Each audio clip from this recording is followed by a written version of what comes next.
If you've been following my channel for the past 2 years, you may have noticed that I absolutely loved Marvel's Spider-Man by Insomniac Games. Spider-Man PS4 was nothing short of a love letter to its source material, while also just being an amazing overall video game experience. I was not looking forward to that game prior to its release. At the time, I had been severely burnt out on open world games, big quick time event set pieces, and superhero games in general really aren't my cup of tea. After actually playing Spider-Man PS4, I was totally hooked on Insomniac's take on the legendary webhead. I was blown away playing a modern open-world New York game that actually looked and felt very accurate to the city. Also, the web swinging was just perfect. Seriously, I spent way too much time just messing around in that game, going from one point to another with no objectives. At the end of my original review back in 2018, I said I was very excited for the future of this new crowning superhero franchise. Well, it's the end of 2020, thank God. A new console generation is here and a new Spider-Man game has recently released, Spider-Man Miles Morales. Without further ado, let's swan dive into this fantastic little game.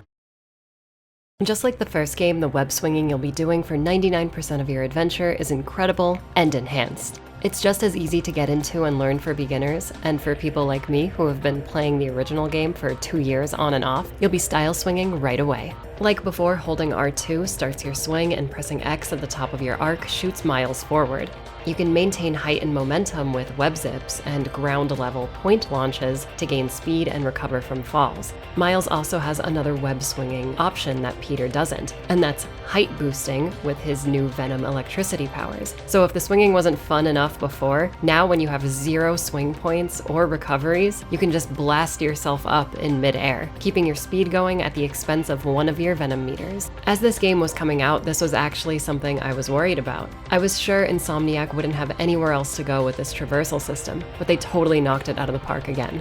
Not only does it help set Miles apart from Peter, but it adds to the basic web swinging in a meaningful way. By the way, parkour and wall running is still possible, and speaking of that, I didn't really experience any problems with traversal in this game. In the last title, I'd find myself getting caught on buildings, wall running instead of swinging. It was a minor issue admittedly, but it did mess up a few chase scenes for me as I played. Here it really feels like Insomniac has polished the web swinging to a mirror sheen. Miles controls perfectly. 0 problems with traversal in this game. I absolutely loved it. It also helps that I know the game's world map like the back of my hand. This NYC is almost the exact same map found in the first game. A few areas like Harlem, Miles' home turf, are expanded with new sights to see and new interiors for side quests. NYC still feels just as alive as it did before, with all of the civilians walking around, crimes happening around every corner, and random occurrences like police officers busting criminals themselves and actually doing their jobs. All of it culminates in a very immersive recreation of the city that never sleeps. Can I just say that this game, being based around Christmas, was a great choice. As I swung from place to place, I was hit with so much nostalgia seeing a snow-covered New York.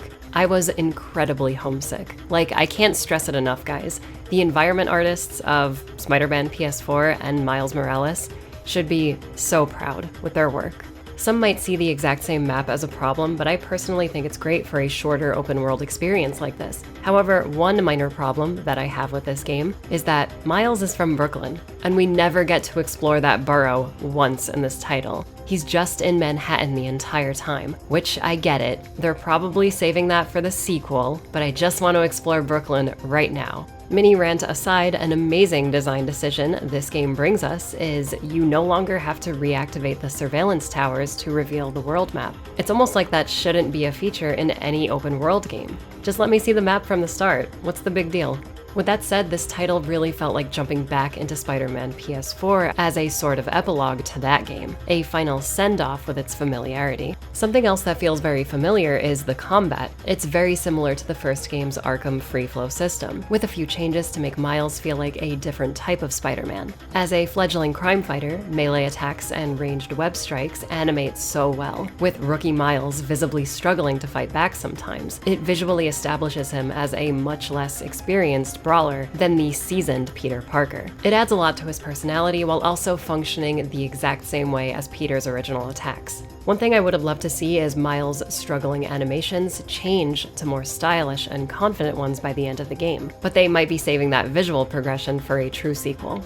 You can still web up all of your combatants to your heart's content. Yeah, turning your enemies into a bundle of web and sticking them to the wall is just as broken as it was in the first game, but it's also pure fun. Like I mentioned before, Miles' electric powers come into play in the moment-to-moment combat. Unlike Peter's focus bars, Miles has constant building venom energy that can be used in a few different ways. One attack is a huge blasting punch that knocks back any nearby foes. Another skill sees Miles jumping up in a storm of electricity, bringing every goon with him, opening them up to air combos. You've also got the opposite with a downward ground pound that can be used in mid-air, and this move destroys everything under Miles. And finally, a charging stinger can be performed that can also be turned into a launcher, once again giving you one more air combo option. The aerial combat in this game gets a significant upgrade with these new abilities, and it's clear this was a big focus in making Miles feel a lot different in battle to Peter. It's a welcome improvement having access to more juggle options while combining the things that were already present in the previous entry. The enemies in this game get a few upgrades of their own, most notably the new Underground Gang. These guys have some pretty futuristic, cyberpunky tech that looks really cool, but can also pose quite the challenge. There are 4 new enemy types that act unlike the previous gang members we've fought in the past. The sword and hammer enemy can grab you at long range or deal heavy damage up close, some attacks even canceling out yours. It was fun fighting these guys and learning their patterns and adjusting accordingly. Unfortunately, the 2 other enemy factions are the exact same street thugs and escaped convicts from the first game, and the new Roxxon Corporation guards are very similar to Silver Sable's goons from Game 1, like the exact same moves. They even roll up in the same tanks that you have to rip the turrets off of. All of the enemies are still really fun to style on, but I would have loved to see even more variety to the common thug and Roxxon Goon Squad members. At least the Underground are awesome in basically every way. But yeah, the game's melee combat is still the same incredibly satisfying stuff from PS4, just upgraded in a new airborne way. Something that got so much more attention and the most improvement is this game's stealth mechanic, so Miles can actually go invisible and refresh an enemy encounter if things get too intense. This one change makes the stealth a hell of a lot more engaging than the first games. In that first title, stealth was mainly used to pick off a few enemies before taking them all head-on. Peter Parker was much better at facing his foes directly because his loadout and tools were mainly designed for that type of gameplay. Miles feels more well-rounded and able to deal with threats in more than one way.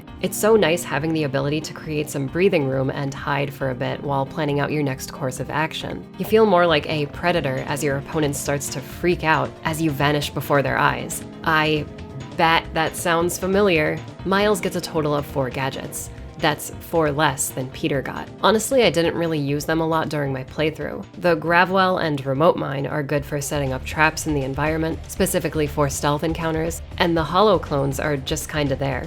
They'll be your backup if you get overwhelmed in the early game. I usually resorted to stealthing my way through or straight up fighting most of my battles with basic melee, web, and venom attacks exclusively. Unlike the last games, the gadget variety isn't very good here. And I guess that makes sense because this game wants you to get used to Miles' venom and stealth powers. But why not expand more on those things instead of forcing him to have these underwhelming tools as well? It's definitely not as exciting as Venom punching an entire group of criminals off the top of a building. I think this also might just be a personal problem for me because I played Spider-Man PS4 so much and got really used to the basic melee combat in that game. Since that original combat system was transferred over to this title, I would just mop the floor with criminals straight out of level 1. So keep that in mind. When you play, you might like Miles' extra gadget options. I just didn't really get that much use out of them. Well, excluding the web shooters, of course. Another returning gameplay mechanic are the customization features. So after completing side quests, you will be earning tokens to spend on suit mods, which drastically change up Miles' playstyle.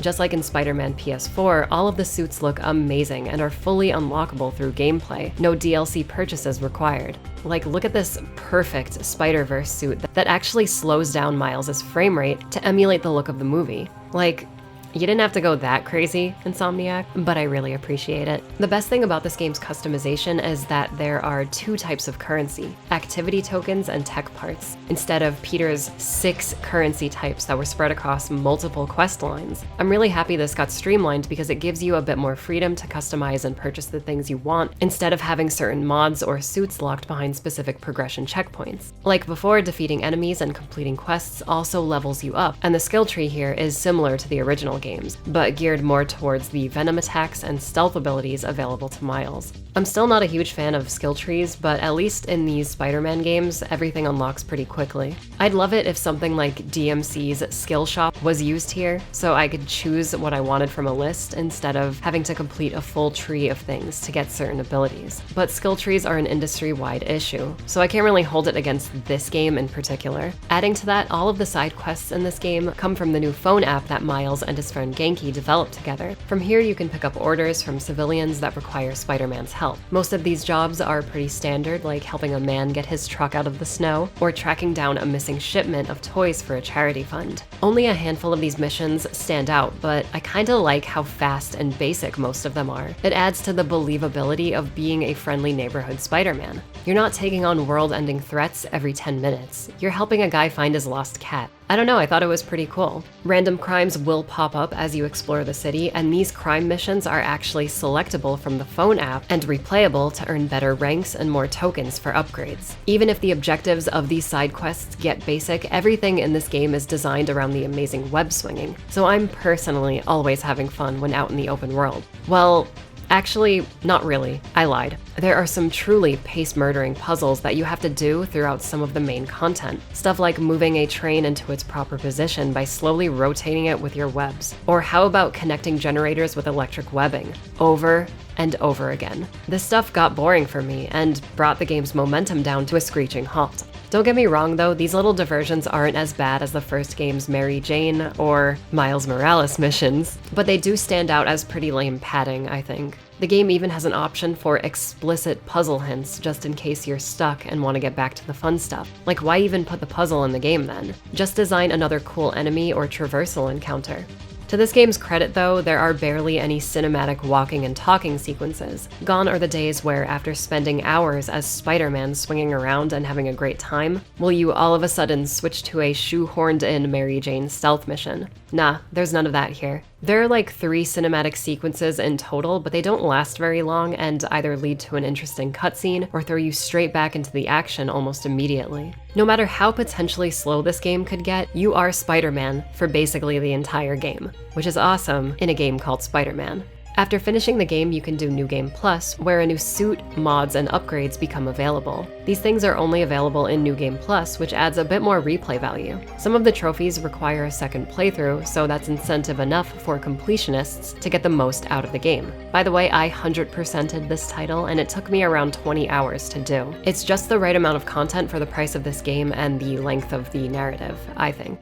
Much like the first Spider-Man game, the story in this one is very good, and deals with things like real-world politics and some light racial stuff, which can get a little heavy when you notice it, but at its core, this title is a true Spider-Man story. Miles does grow a lot as you progress and gets to see how cruel people in power can be just behind the curtain. He also loses a lot, which is a trend for Spider-Man characters, but it's essential. Failure and building up the strength to overcome the impossible is what makes Spider-Man so great. All of the main characters in this game, some villains included, feel very human and relatable. Like, you know, Miles' Uncle Aaron, for example, who, if you know who this character is already, I won't say anything if you haven't read the comics. This guy has a full arc. At the start, if you have the context of Miles' previous adventures, or even Peter's previous classic adventures, you may not see certain things coming when you hit further points in the story. I'm being vague because I really don't want to spoil anything. But yeah, that kind of multi-dimensional character writing makes the key characters so engaging. The main cast, Miles, his mom, his friend Finn, and his Uncle Aaron are really good, but some of the other characters like Genki and, what's his name? Roxxon Man? And like most of the side characters feel a little one-note or even forgettable. Except for the deaf girl, she was really cute, and I hope that her and Miles, get together in the next game. That wasn't scripted, by the way. I couldn't even remember that one guy's name. That's how basic he is. Peter Parker isn't in the game a lot outside of the intro and a few phone calls, but what's here of the character is good. Well, besides his new face, but, you know, I'm sure I'll get used to it, but I definitely like the original way more, but, you know, it's still Yuri Lowenthal, so it's Peter Parker. You guys know what I'm trying to say. I love seeing Peter actually being a mentor to Miles. Feels like Into the Spider-Verse to a lesser degree, but it's nice to see regardless. The game gets heavy when it needs to, and I'll say the things that happen in this story weren't as sad as the things that happened to Peter Parker in the previous game, but I still had tears in my eyes by the end of Miles' story. I just love when Spider-Man does impossible things for the sake of his neighborhood, but no matter how hard he tries, he always loses something. I get super emotional at that kind of stuff. It's really inspiring. It's more like hype, triumph, than it is pure heartbreak. But rest assured, there is still some heartbreak in this story. By the way, I love this game's intro set piece. It does a great job at integrating the basic gameplay formula that you'll be doing for most of this title's runtime into a fun, over-the-top joyride that culminates in a classic throwback to Rhino's boss fight from Spider-Man PS1. It's so good. I was just like, is this really happening right now? The first real swing you get to do after the tutorial with that slick trip-hop music playing over top sets such an amazing atmosphere and tone to kick off the story. There aren't many of Spider-Man's rogues gallery that show up in this game, because it gives the new villain, the Tinkerer, more time to shine in the spotlight, which by the way, she's great, and she has a very good reason for doing what she does, as misguided as she may be. Overall, despite its shortcomings, Spider-Man Miles Morales is a great game that I believe only gets better on replays. It's not a perfect game, but it doesn't need to be. It's a wonderful extension to Spider-Man PS4 that enhances a lot of what that game brought to the table. It really feels like with this standalone game, Insomniac have done all of what's possible with Peter Parker and Miles' gameplay styles. It's like the perfect cap-off to this beginning saga of Spider-Man, and the perfect setup for much larger future events. I've said this in other videos, but I'm really happy that AAA game companies are finally able to make, like, meaningful games again. Nowadays, our games not only look amazing, but are usually really fun to play, too. The times have changed so much from 2 console generations ago, where we either had to have really ugly-looking video games with great gameplay, or pretty-looking games with barely any gameplay. I feel like we're at the beginning of another golden age of mainstream video games. Like we're finally getting the full vision of a lot of these devs through gameplay, story, and presentation. Games like Ghost of Tsushima, DMC5, RE2R, FF7R, and especially these new Spider-Man games are all shining examples of what's possible with current-gen game dev ambition. It's just so cool to see again. I get like late 90s vibes from a lot of these games. If you're interested in picking this game up, Miles Morales is about $50 on PS5 and PS4, and purchasing one version of the game gets you another for free. So if you don't have a PS5 yet, you can get this game on PS4, and when Sony eventually decides to make more PS5s, then your PS4 version gets upgraded for no additional cost. I highly recommend getting this game if you loved Spider-Man PS4. It's more of that good Spidey action, just in a smaller package. If you have a PS5 and you haven't played any of the new Spider-Man games yet, there's a remastered bundle for both games on PS5 for like $70. It's kind of a steep price, but it's also like over 100 hours of content, so you're definitely getting your money's worth. I said it before, but I'll say it again. I'm so excited for the future of this series. I kinda hope we get a similarly lengthed adventure for Spider-Gwen, and maybe we'll get some Spidey co-op in Spider-Man 2. I guess we'll have to wait and see. For now, Miles is here, and yeah, he's our Spider-Man.